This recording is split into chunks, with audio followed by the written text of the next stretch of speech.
The great opportunity that we have here tonight, which is to hear one of Canada's, in fact, one of the world's renowned philosophers. A real pleasure to have Charles Taylor here to talk to us tonight. And so without any further ado, Charles. Our tremendously diverse societies require some kind of recognition of difference.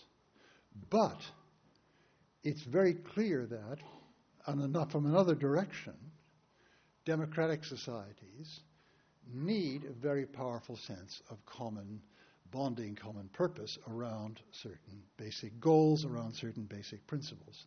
That's because the nature of a democratic society, a society which pretends and tries to bring it about that its decisions are carried out as a result of consulting people in their voting and broad discussion and so on, it's not possible to have that kind of society unless there is some basic agreement on what the value horizon is, and unless there is some basic commitment to each other. I mean, once you get a certain part of the population beginning to believe that when over there they're talking about what's best, they're not thinking of us, right?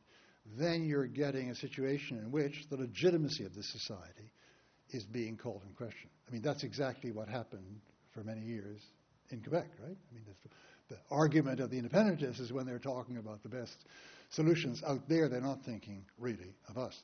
In this kind of society, you have to have a constant redefinition of what the common goal or the common purpose or the common principles are.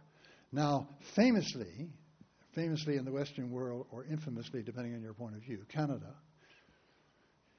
did something like that with the rise of multiculturalism in the 1970s.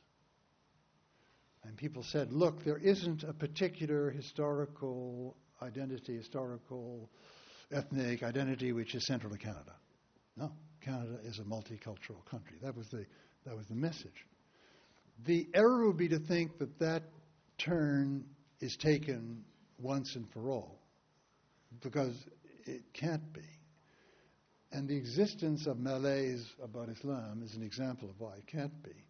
There are always going to be new people that can be framed as, can be seen as a threat to this identity of multiculturalism as it's been defined up to now.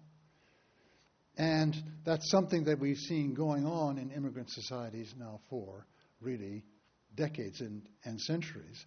There always has to be a new understanding, a new revision of what this multicultural identity is.